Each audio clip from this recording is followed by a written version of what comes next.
Have you ever felt like the world expects you to be someone you're not? Well, that's exactly how I felt when I was in the middle of a marriage that seemed perfect on the outside, but was slowly falling apart. It wasn't just about love, it was about acceptance, pride, and the constant pressure to fit into a mold I never asked for. But this story is about more than just the unraveling of a relationship. It's about discovering the strength to stand up for who I really am. Let me take you on a journey through the struggles, the pain, and the ultimate realization that true happiness begins when we stop trying to be who others want us to be. My husband begged me not to come to his brother's wedding. I asked why, and he sighed deeply. "I don't want people to know you're just a hairstylist," he said coldly. His words stung, and I watched him walk out of our home in tears. Not for me, but for his reputation, for his family's status.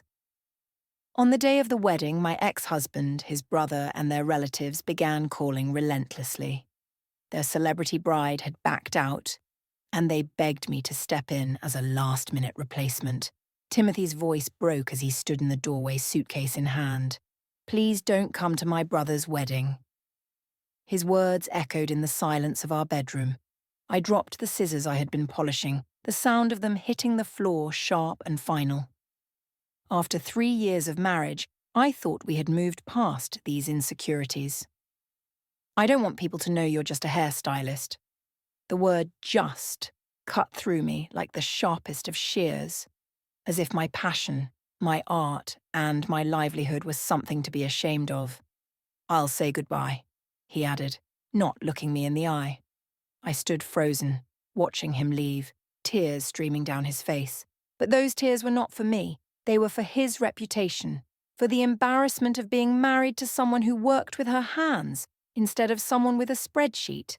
That moment shattered everything I thought I knew about our marriage, about Timothy, and the life I had worked so hard to build while trying to fit into his world. But at the same time, I was holding on to my own. Before we continue, let me thank you. If you've ever felt dismissed or undervalued for your passion, you might find something in this story that resonates with you. Join me as we follow Victoria's journey, standing up for her worth in a world that tries to minimize it. Subscribe to our community to stay connected and never miss another story of resilience and self-respect. The irony wasn't lost on me. We met 3 years ago at a charity event where I was volunteering to style hair for cancer survivors. I was setting up my station when Timothy approached, his confident stride and warm smile immediately capturing my attention. "That's incredible," he said, watching as I transformed a woman's thinning hair into a style that made her beam with newfound confidence. "You're giving them something they thought they'd lost." I looked up, brushing my hands off, and found myself staring into the kindest brown eyes I'd ever seen. "Everyone deserves to feel beautiful," I answered simply. We talked for hours after the event. Timothy shared stories about his family's construction business, while I spoke about my small salon in downtown Portland, a place I inherited from my mother when she passed away. He looked at me, his voice soft. "The way you talk about hair, it's like a sculptor speaking of marble or a painter of canvas." Our backgrounds were different. Timothy had grown up in country clubs and private schools while I had lived above the salon, falling asleep to the sound of hairdryers. But that night, our differences felt small compared to the connection we shared. Our romance was a whirlwind. He would stop by my salon, bringing coffee, watching me work with fascination. He called my hands artist's hands and bragged to his friends about my eye for detail. 6 months later, he proposed, and I believed I'd found someone who truly appreciated me, profession and all. The first hint of trouble came during dinner at his family's house. The Brooks residence was grand, high ceilings and artwork that cost more than my entire yearly salary. Eleanor, his mother, sat at the head of the table, a pearl necklace gleaming under the chandelier. "And what is it you do again, Victoria?" she asked, though Timothy had already explained twice. "I own Transformations, a hair salon downtown," I replied. Oh, how quaint. I suppose someone needs to do those kinds of jobs. Timothy squeezed my hand under the table but said nothing to defend me. Will you be hiring managers soon? His father asked. Timothy mentioned you're quite the entrepreneur. I blinked in confusion. I'm not looking to expand right now. I enjoy working with clients directly. It's the hands-on work that I love.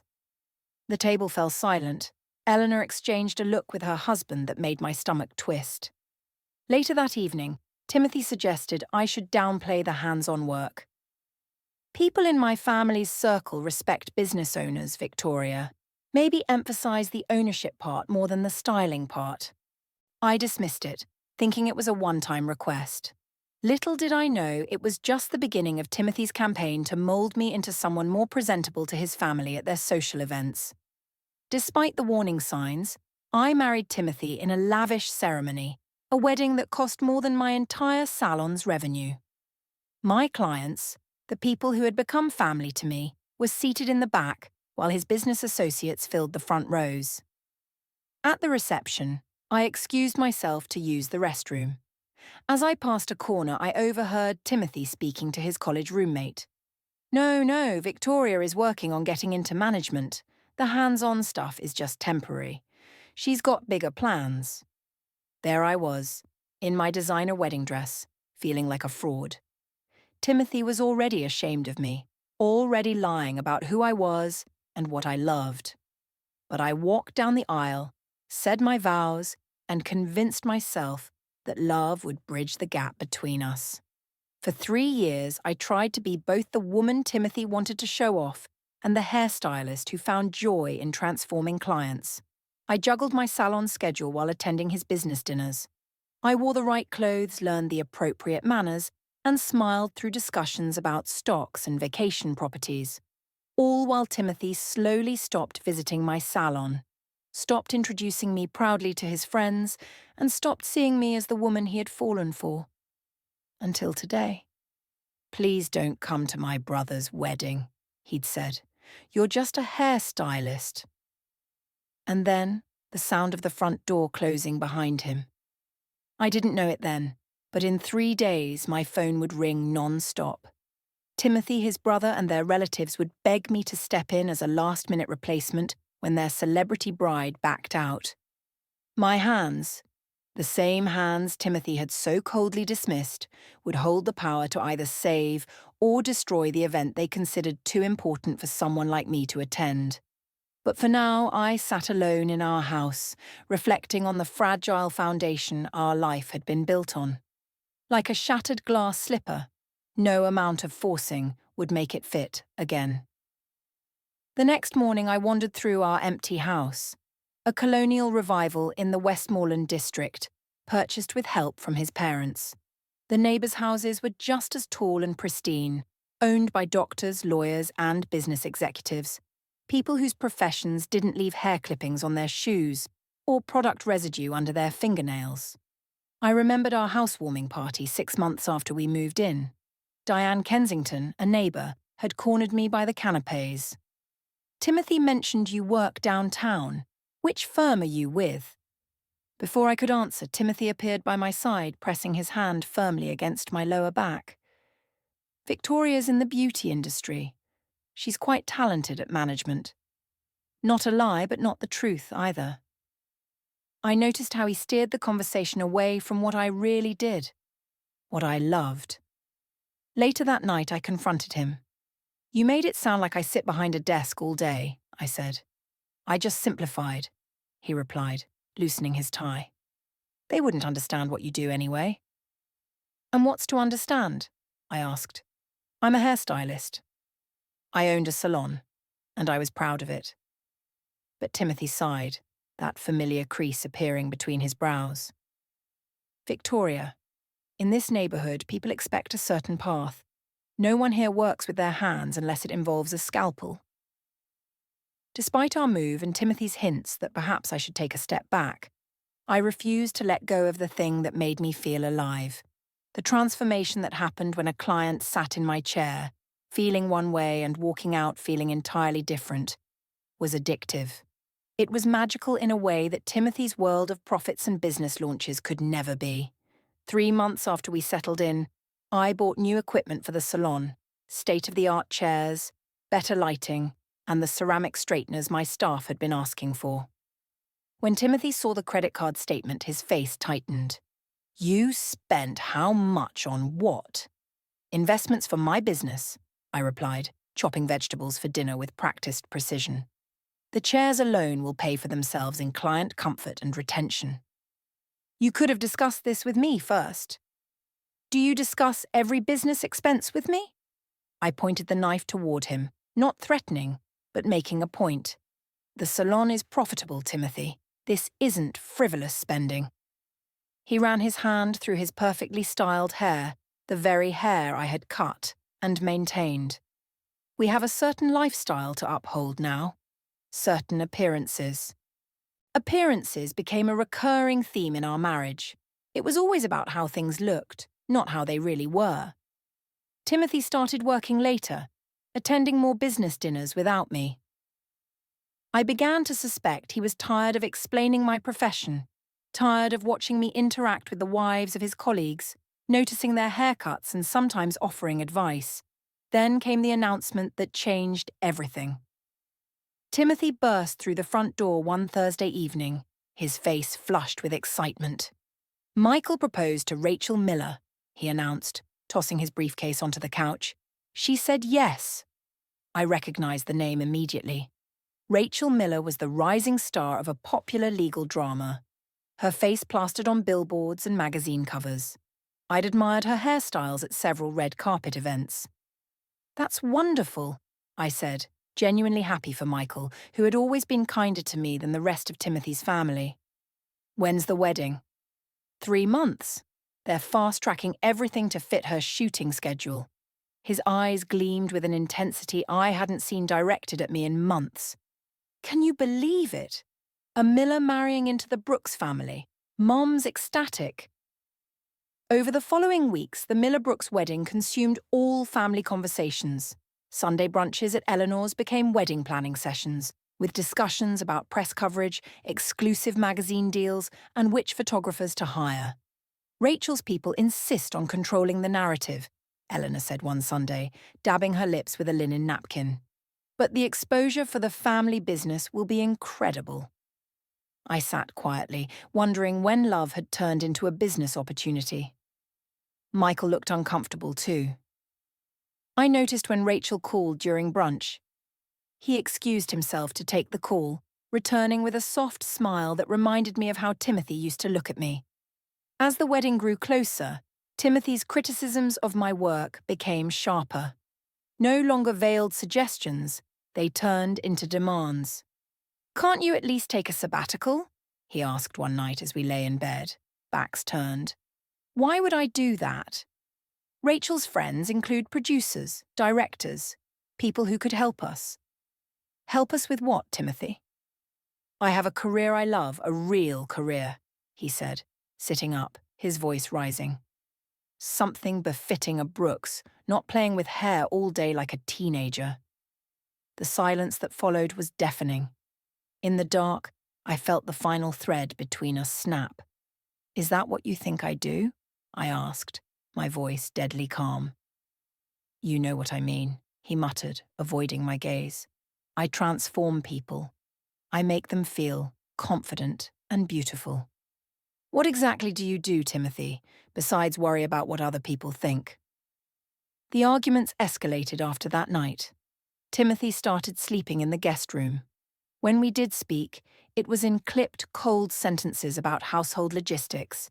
The man who once watched me work with admiration now couldn't look at me without disappointment clouding his eyes. 1 week before Michael's wedding, I received an invitation to style hair for a major fashion magazine spread. A client in publishing had recommended me, and it was an opportunity that could elevate my salon's profile significantly. The shoot, however, coincided with the wedding weekend. Without hesitation, I accepted. When I told Timothy, his face contorted in disbelief. "You're choosing a haircut over my brother's wedding?" "I wasn't aware I had been invited," I replied, my bitterness finally seeping into my words. What followed was the fight that ended everything. Harsh words thrown like daggers, years of resentment bubbling to the surface. Timothy accused me of embarrassing him, of refusing to evolve beyond my little hobby. I accused him of marrying who he thought I could become, rather than who I truly was. The next morning, I woke to the sound of suitcases being zipped. Timothy stood in our bedroom doorway, impeccably dressed as always, his eyes red-rimmed. "Please don't come to my brother's wedding," he said flatly. "Why?" I asked, though I already knew the answer. He sighed, his tension palpable. "I don't want people to know you're just a hairstylist." The word "just" hung between us, heavy with all the disappointment and shame he had accumulated over our marriage. "I'll say goodbye," he added coldly, not meeting my eyes. And then he was gone, the door closing quietly behind him. His tears, the final punctuation on our failed marriage, were not of love lost, but of reputation threatened. I sat there in the aftermath, scissors in hand, realizing I had spent 3 years trying to cut away parts of myself to fit Timothy's vision, when all along, I should have been trimming away his expectations. For the next 5 days, I moved through our house like a ghost. I cancelled my appointments at the salon and told Zoe, my assistant manager, to handle things. I couldn't bear transforming others when I felt so utterly broken myself. On the 6th day, I woke with a strange clarity. I looked at my reflection, hair unwashed, eyes hollow, and felt disgusted, not with my profession, but with how I'd let someone else make me ashamed of it. I showered, dressed, and drove to my salon. The familiar scent of shampoo and styling products hit me as I pushed open the door. Zoe looked up, surprise crossing her face. "Boss, we weren't expecting you until next week." I grabbed my apron and tied it around my waist with practiced movements. "I need to work today," I said, and I channeled every emotion into my craft. Each snip of my scissors felt like I was cutting away Timothy's influence. Every client who left my chair with a smile reminded me why I loved what I did. By closing time, the weight on my chest had lightened just a little. 2 days before Michael's wedding, my phone rang at 6:37. Eleanor Brooks' name flashed on the screen. I nearly declined the call but decided to answer, curiosity getting the better of me. "Victoria." Her voice was higher than usual, tight with barely concealed panic. "I need to talk to you." "I'm listening." I kept my tone neutral sitting up in bed. "It's about the wedding. Rachel's hairstylist cancelled last night. Food poisoning or some excuse. The replacement they found this morning was a disaster." I bit back a laugh. "That sounds unfortunate." "It's a disaster." Eleanor's composure finally cracked. "Her hair looks terrible and the photographer for the rehearsal dinner is arriving in hours. Rachel is hysterical." The satisfaction I felt warming my chest was undeniably petty, but I couldn't help it. "What does this have to do with me?" Eleanor paused. And then, it seemed to pain her to say it, "We need you. Your skills." "My skills as what exactly?" I emphasized the last word. "As a hairstylist," she said after a beat. "Of course," I replied, the words hanging in the air. "Please, Victoria." Her voice dropped to a whisper. "This wedding is important to all of us. I'm asking for your help. You know I have a booking for a magazine shoot that day. A career opportunity." The lie slipped out easily, and I told her I'd think about it before ending the call. I was making coffee when my phone dinged with a voicemail notification. Michael's name appeared on the screen. I hesitated before playing it. "Victoria, it's Michael. I know things are horrible between you and Tim right now, and I wouldn't ask if we weren't desperate. Rachel's threatening to call off the wedding because her hair looks like," her words, "a bird's nest that could terrify viewers on national television. None of the stylists we've called can fix it. Please, if you could find it in your heart to help us, I'd be eternally grateful." Michael's sincerity gave me pause. Michael had always been kind to me, defending me against Eleanor's cutting remarks. Unlike Timothy, he seemed to truly love Rachel for who she was, not what she represented. The final call came at noon. Timothy's name flashed on my screen and my heart skipped an unwelcomed beat. I answered without speaking. Victoria. His voice sounded hoarse, like he hadn't slept. Are you there? I'm here. I know I have no right to ask anything of you. He swallowed audibly. But Michael is falling apart. Rachel's hair. It's beyond salvaging by normal standards. Normal standards? I couldn't hide the edge in my voice. That came out wrong. He exhaled sharply. What I meant was someone with extraordinary talent is needed. Someone like you. The compliment felt hollow considering everything. Why should I help you? You made it abundantly clear how you feel about my profession. I was wrong. His voice cracked. I've been wrong about so many things. Please, Victoria, I'm begging you. Silence stretched between us. The ceremony is tomorrow at 4, he finally said. Rachel's at the Fairmont Hotel with the bridal party, room 718.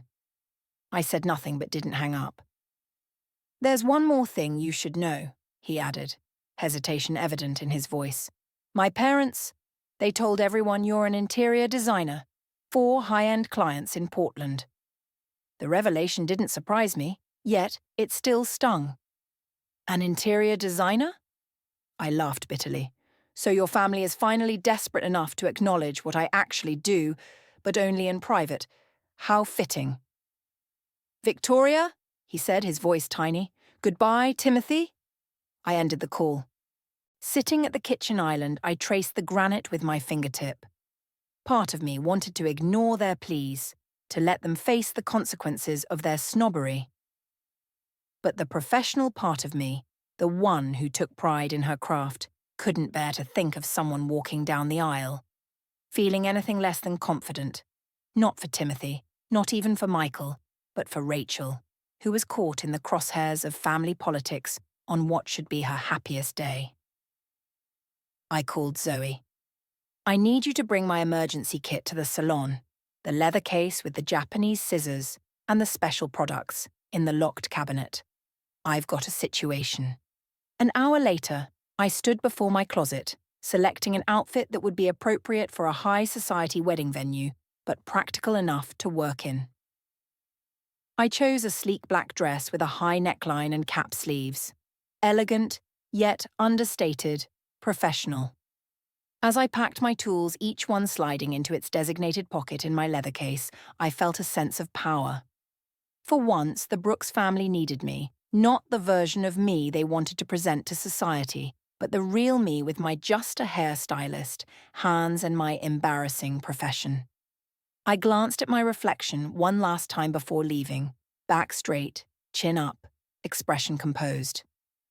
No one would guess I was walking into the lion's den with nothing but scissors as my weapon. The drive to the Fairmont took 30 minutes. As I pulled into the circular driveway, a valet approached. I'm here for the Miller Brooks wedding party, I said, handing him my keys. Room 718. My styling case felt heavy in my hand as I crossed the opulent lobby, rode the elevator to the 7th floor, and walked down the carpeted hallway outside, room 718. I paused, drawing a deep breath, then knocked, ready to face whatever chaos awaited on the other side, and maybe reclaim something of myself in the process. The door swung open before my knuckles could make a second knock. Eleanor stood there, her usually perfect appearance noticeably dishevelled, mascara smudged, hair coming loose from its updo. Thank God, she whispered, pulling me inside with unexpected force. The suite was a chaotic storm, garment bags strung across furniture, makeup palettes open on every surface, and the sharp smell of hairspray hanging in the air. In the centre of it all sat Rachel Miller in a vanity chair, wrapped in a silk robe, her face buried in her hands. Timothy stood by the window, phone pressed to his ear. When he turned and saw me, the relief in his eyes quickly gave way to something else, shame, perhaps, or regret. He mumbled something into the phone and hung up, unable to meet my gaze. Victoria's here, Eleanor announced, her voice recovering its commanding tone. Rachel looked up, her red-rimmed eyes widening slightly, Even in distress, I could see why she was captivating. Striking features, expressive eyes, a presence that demanded attention. But her hair? A catastrophe. Uneven layers, chopped with no understanding of her face shape, colour applied unevenly, creating a brassy, patchy effect, and a texture that couldn't decide if it wanted to be curly or straight. "You're the hairstylist?" Rachel asked. Rachel eyed me with a mix of desperation and hope. "I am," I replied, placing my case on the nearby console table. I met her gaze directly. "I'm Victoria." "Timothy." Her voice trailed off, uncertain how to define me in this situation. "Wife," I said simply, not wanting to complicate things with talk of our impending divorce. She nodded, gesturing to her hair. The salon sent someone they claimed was their best. Clearly their standards are subpar. I circled her slowly, assessing the damage from all angles. The situation was bad, but not beyond saving. "I can work with this," I said, opening my case with practiced precision. The leather unfolded to reveal my tools, each one neatly arranged in its designated pocket. Eleanor watched with barely concealed surprise as I laid out my professional-grade scissors, combs, clips, and products. "Tell me what you were hoping for," I asked, meeting Rachel's eyes in the mirror as I gently ran my fingers through her hair, mentally cataloguing texture, density, and problem areas. "I wanted something elegant, but natural, not overdone. I hate those flashy celebrity wedding looks," she explained, her hands moving expressively. "Michael loves my hair when it's simple." I nodded, already formulating a plan. "I can create something that honors your natural texture but elevates it for the occasion. I'll need about 90 minutes. "We don't have—" Eleanor began to protest. "90 minutes, or she walks down the aisle like this," I interrupted calmly, not looking away from Rachel's reflection. "Your choice." Eleanor fell silent. From the corner of my eye, I saw Timothy shift uncomfortably. "Do what you need to do," Rachel said decisively. "Everyone else out." She hesitated, then added, "Would you mind staying, Victoria? Just you. I need some peace." The look on Eleanor's face was priceless, a mix of indignation and disbelief. Timothy seemed ready to protest, but he caught himself. Within moments, they filed out, the door closing softly behind them. As I began working, I first wetted her hair to assess the damage, then applied a treatment to restore moisture and shine. Rachel visibly relaxed. "Thank you," she said softly. "Not just for the hair, but for rescuing me from all this family drama." I smiled despite myself, happy to help in more ways than one. As my hands worked, we fell into a conversation. Rachel was surprisingly easy to talk to, unpretentious and candid, in a way that seemed at odds with her celebrity status. "So you're the mysterious wife?" she asked, watching me work in the mirror. "Michael speaks highly of you, but the rest of them change the subject whenever your name comes up." "I imagine they do," I replied, sectioning off portions of her hair with clips. "What did they tell you I do for a living?" "Interior design for elite clients," she laughed, though it seemed odd. "No one would show me your portfolio when I asked." "Because it doesn't exist." I met her eyes in the mirror. "I'm a hairstylist. I own a salon downtown. That's my entire career and passion. And they're ashamed of that." She shook her head slightly, careful not to disrupt my work. "That tracks with the Brooks family vibe I've been getting." As I continued, I cut strategic layers to create movement, toned her hair to neutralize the brassiness, and applied products to enhance her natural wave pattern. Rachel shared her own story. Growing up in a steel town in Pennsylvania, the daughter of a factory worker and a waitress. Her path to acting had been paved with waiting jobs, rejections, and too many roommates in tiny apartments. "People see me now and assume I was born into this world," she said. "They don't see the decade of struggle before the overnight success." I understood completely. Success that comes too easily isn't appreciated. "Exactly," she nodded emphatically. "That's what Michael and I connect on. He may come from money, but he's building his architecture firm from scratch, refusing to use his father's connections. He wants to earn his way. This surprised me. In our few interactions, Michael had seemed different from the rest of the family, but I hadn't realized the extent of his independence. As I finished Rachel's hair, I created a softly structured updo with loose tendrils framing her face. It was secure enough to last through the ceremony, but natural enough to look effortless. The door opened and Eleanor peeked in, followed by two bridesmaids who gasped audibly. "Rachel, we need to—" Eleanor's words died in her throat as she took in the transformation. Oh my. Rachel stood and turned to examine her hair from different angles. The smile that spread across her face was genuine and joyful. "Victoria, it's perfect. Exactly what I wanted." She reached for my hands, squeezing them. "Thank you." More people filtered into the suite, makeup artists, photographers, wedding planners, all staring with admiration at Rachel's hair. I began packing my tools, satisfied with my work, and ready to make a quiet exit. Eleanor approached as I closed my case. "I don't know how you did it, but thank you," she said. Her words were genuine, but her expression remained guarded, as if complimenting a hairstylist physically pained her. I merely nodded, snapping my case shut as I headed for the door. Timothy intercepted me in the hallway. He looked tired, his confident businessman facade cracked, revealing something more vulnerable. "Victoria, wait," he said, reaching for my hand, but stopping short. "What you did in there was incredible. I've never seen Rachel so happy." "I did my job," I replied evenly. "The job you're ashamed of." He winced. "I was wrong, so wrong. I see that now." His voice dropped lower. "Maybe we could talk after the ceremony. I think we could work things out now that I understand." "Understand what?" My voice remained calm. "How valuable your skills are. The connections you could make in these circles. Rachel's friends are all industry people who need someone they can trust with their image." There was no apology for dismissing my passion, just a recognition of how it could serve his ambitions now that he saw its value in his world. "You still don't get it," I said softly. "This isn't about connections or status. It's about respect for what I love doing." I stepped around him, my case in hand, feeling strangely unburdened. In trying to rescue this wedding, I had somehow rescued myself. I slipped into the back row of the church just as the string quartet began playing the processional music.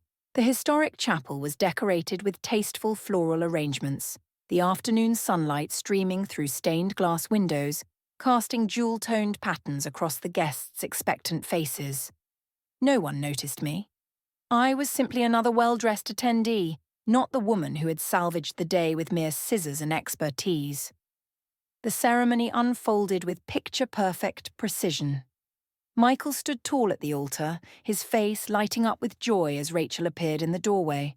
Her gown was simple, elegant, and highlighted her natural beauty. Her hair, my creation, caught the light as she moved, the soft tendrils framing her face, swaying naturally with each step. From my vantage point, I could see the Brooks family in the front row. Eleanor dabbed at her eyes with a monogrammed handkerchief, while her husband sat, stiffly, proud. Timothy, as best man, stood with perfect posture, his tailored suit impeccable, handing over the rings when prompted. Not once during the exchange of vows did I feel regret for stepping in.